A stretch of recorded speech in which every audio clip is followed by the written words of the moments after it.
परिवर्तन का आगे का बात। आज बचपन का कोमल गात, जरा का पीला पात, 4 दिन सुखद चांदनी रात और फिर अंधकार अज्ञात, शिशिर सा झट नैनों का नीर, जुलूस देता बालों के फूल, प्रणय का चुम्बन छोड़ा धीर, अधर जाते अधरों को भूल, मृदुल ओठों का हिमजल भास, उड़ जाता निश्वास समीर, सरल बहुओं का सर्दाकाश, घेर लेते घन फिर गंभीर, शून्य सांसों का विधुर वियोग, छुड़ाता अधर मधुर संयोग, मिलन के पल केवल 2-4, विरह के कल्प अपार। तो देखो मीनिंग, गात माने शरीर, जरा माने बुढ़ापा, पात माने पत्ता, अज्ञात माने जो जाना हुआ न हो, नयन माने आँख, नीर माने अश्रु या पानी, प्रणय माने प्रेम, अधीर माने धैर्यहीन, अधर माने ओठ, मृदुल माने मधुर या मीठा, हिमजार हास, ओस की बूंदों के समान निर्मल पवित्र हंसी, निश्वास सांस लेने छोड़ने के क्रम में प्राण वायु का बाहर निकलना, समीर माने वायु या हवा, सरदाकाश शरद काल का स्वच्छ आकाश, घन माने बादल, विधुर माने विकल या व्याकुल, कल्प माने क्षण, अपार माने अनंत। अब देखो प्रसंग, प्रस्तुत पद्यांश में कवि ने विविध उदाहरणों के माध्यम से समय की परिवर्तनशीलता को स्पष्ट करने की कोशिश की। अब देखो प्रस्तुत पद्यांश के माध्यम से कवि कहता है कि आज बचपन का जो कोमल सुंदर शरीर है, वृद्धावस्था आ जाने पर वही शरीर पीले सूखे खुरदरे पत्तों के समान हो जाएगा। जीवन में सुख देने वाली चांदनी रातें हैं और सुख के क्षण बहुत थोड़े समय के लिए ही रहते हैं। शेष जीवन में तो अज्ञात अंधकार से परिपूर्ण रात मौजूद रहती है और सारे सुख नष्ट हो जाते हैं। दुख के क्षणों में आंसू इस प्रकार गिरते हैं जैसे पतझड़ में पेड़ों से पीले पत्ते झड़ते हैं।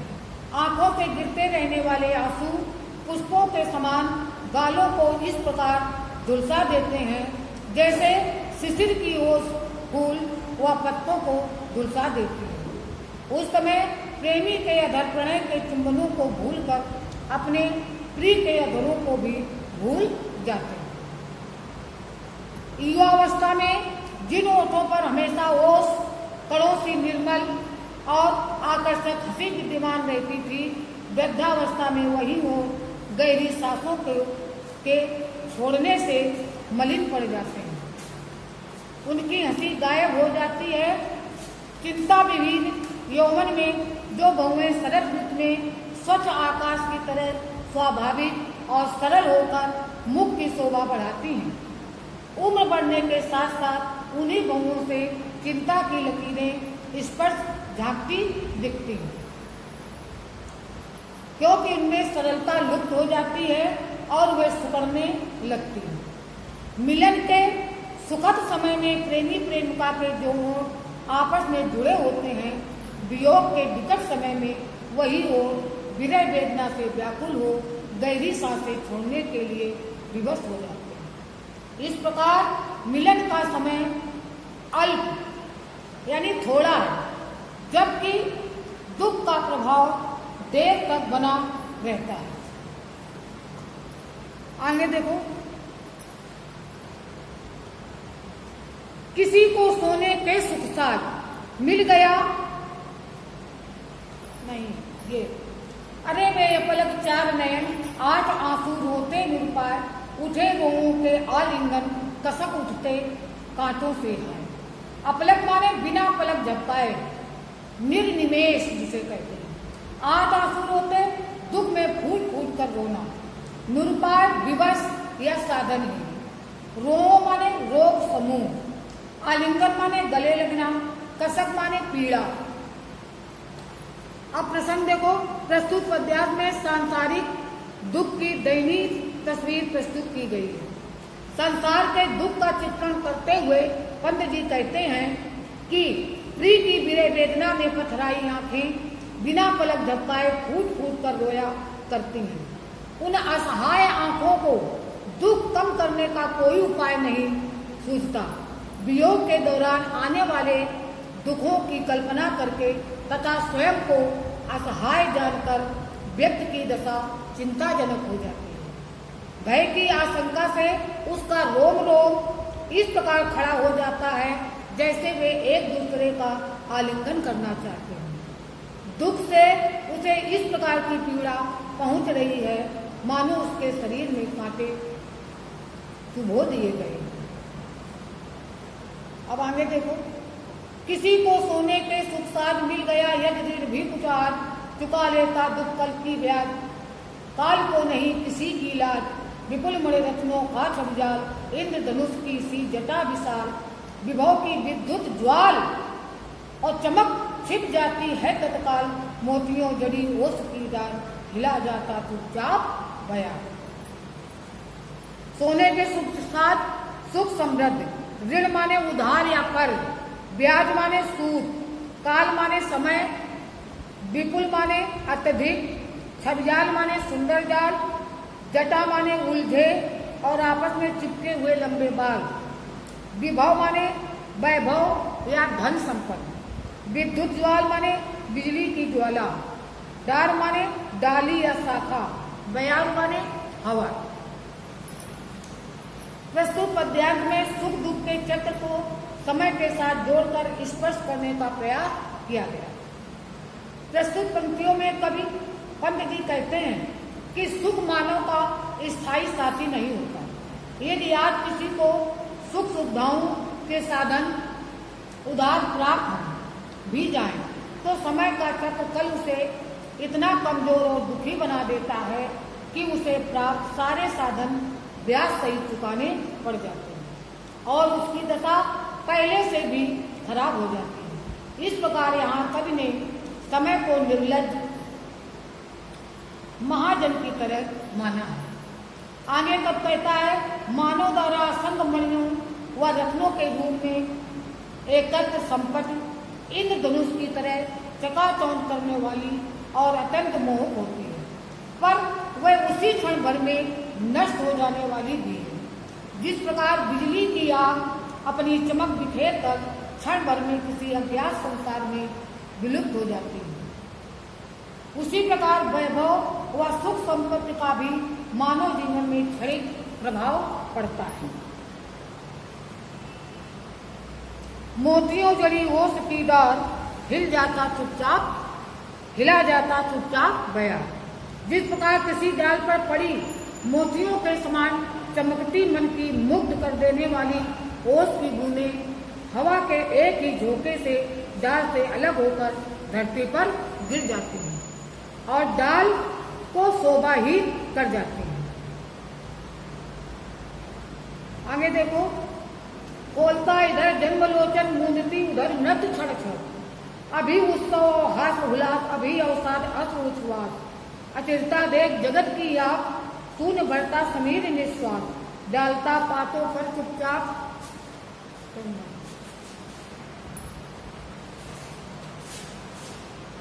अचिरता देख जगत की आग, शून्य भरता समीर निश्वास। डालता पातों पर चुपचाप, ओस के आंसू नीला का सिसक उठता समुद्र का मन, सिहर उठते उद्गम। तो लोचन माने आंख, अव माने और, हास माने हंसी, उल्लास माने उल्लासपूर्ण क्रियाएं, अवसाद माने दुख, उच्छ्वास माने दुख की स्थिति में लंबी लंबी सांसें छोड़ना, अचिरता माने क्षणिकता, जगत माने संसार, समीर माने हवा, पातों माने पत्तों, उद्गम माने नक्षत्र माला। प्रसंग है, प्रस्तुत पद्यांश में परिवर्तनशील संसार का कारुणिक चित्रण किया गया है। व्याख्या देखो, संसार की परिवर्तनशीलता को स्पष्ट करते हुए पंत जी कहते हैं कि इस मृत लोक में जन्म मरण का चक्र सदा चलता रहता है। एक और कितने ही मानव धरती पर जन्म लेकर अपनी आंखों से संसार को देखते हैं, तो दूसरी ओर मृत को प्राप्त होने वाले कितने ही लोग हमेशा के लिए अपनी आंखें मूंद कर इस लोक से विदा हो जाते हैं। इस प्रकार एक और जन्म होने पर हर्षोल्लास के साथ उत्सव मनाया जाता है, तो वहीं दूसरी ओर मृत्यु के शोक में आंसू बहाए जाते हैं। वास्तव में इस संसार का अद्भुत विधान है। अभी अभी जहाँ आनंद और उल्लास का साम्राज्य फैला था, अगले ही क्षण वहाँ दुख बरबस आकर अपना प्रभाव जमा लेता है। कभी को ऐसा प्रतीत हो रहा है कि जैसे संसार की क्षणिकता देख पवन दुखी होकर आहें भरने लगी है। नीला आकाश से भी ये सब नहीं देखा जाता और वो दुखी होकर अश्रु रूप में पेड़ की शाखा पर ओस की बूंदें टपकाने लगा है। सागर भी धीरज होकर सिसकियां ले रहा है और ग्रह तारे भी करुणा से परिपूर्ण उस दृश्य को देख कांप उठे हैं। अहे निष्ठुर परिवर्तन, तुम्हारा ही तांडव नर्तन, विश्व का करुण विवर्तन, तुम्हारा ही नैनोन्मीलन, निखिल उत्थान पतन। अहे बासुक सहस्त्रफन, लस अलिखित चरण तुम्हारे चिन्ह निरंतर छोड़ रहे हैं जग में विचित वक्ष स्थल पर। सत सत फेनोक्षवासित स्फूत फुटकार भयंकर, घुमा रहे हैं घनाकार जगती का अंबर। नृत्य तुम्हारा गरल दंड कंचुक कल्पांतर, अखिल विश्व ही विविल वक्त कुंडल दिग्मंडल। इम्पॉर्टेंट है ये बहुत। माने देखो, निष्ठुर माने कठोर या निर्दयी, तांडव नर्तन प्रलयकारी नृत्य, विवर्तन परिवर्तन, नैनोन्मीलन आंखें खोलना और बंद करना, निखिल माने संपूर्ण, उत्थान माने उन्नत, पतन माने अवनत, बासुक माने सर्प विशेष का नाम है, सहस्रफन हजार फन, लक्ष्य माने लाभ, अलिखित माने अदृश्य, चरण माने पैर, विचित माने घायल, वक्ष स्थल माने छाती, शत माने 100, फेनोक्षवासित फेन उगलते हुए, स्फीत माने व्यापक, फुटकार माने फुंकार, घनाकार माने बादल के आकार का विशाल, अंबर माने आकाश, गरल दंड विश्व का दर, कंचुक माने केचरी, कल्पांतर माने 2 कल्पों के मध्य का समय, विवर माने छिद्र, वक्र कुंडल माने गोल घेरा, दिग्मंडल माने दिशाओं का घेरा। प्रसंग प्रस्तुत पद्यांश में परिवर्तन को विनाशक तथा सर्पों के राजा वासुक के समान बताया गया है। व्याख्या देखो, प्रस्तुत पद्यांश में तब कहता है कि हे निष्ठुर परिवर्तन, जब तुम प्रलयकारी तांडव करते हो तो उसके भंवर में फंसकर इस विश्व का करुण अंत हो जाता है। इस संसार में जो उत्थान पतन होते हैं, क्रांतियां होती हैं, वो मानो तुम्हारे नेत्र के खुलने और बंद होने के साथ ही होती है। अर्थात तुम्हारे नेत्र खोलने पर उत्थान और बंद करने पर पतन होता है। सहस्त्र फनों वाले वासुक तुम्हारे लाखों और दस चरण इस संसार के घायल वक्ष स्थल पर निरंतर अपने चिन्ह छोड़ते चलते हैं। तुम्हारे विष के झागों से भरी हुई और सारे विश्व को अपनी लपेट में ले लेने वाली सैकड़ों भयंकर फुंकारें इस संसार के बादलों के आकाश से परिपूर्ण आकाश को निरंतर घुमाती रहती हैं। हे परिवर्तन रूपी वासुक, नृत्य तुम्हारा जहरीला दांत है। 2 कल्पों के बीच का समय ही मानो तुम्हारी केचुली है। ये समस्त संसार ही मानो तुम्हारे रहने का दिल है और दिशाओं का घेरा ही मानो तुम्हारी गोलाकार कुंडली है। ये लेसन आपका समाप्त है।